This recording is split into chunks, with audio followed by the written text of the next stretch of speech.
talaga ko, Erwin. Magbablog lang ako. Sayang to. Ayan na po. Ongoing na po ang aming fire drill.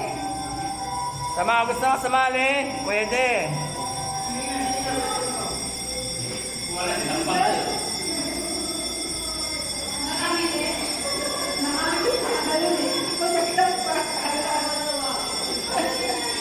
Ayan na po, pababa na po kami.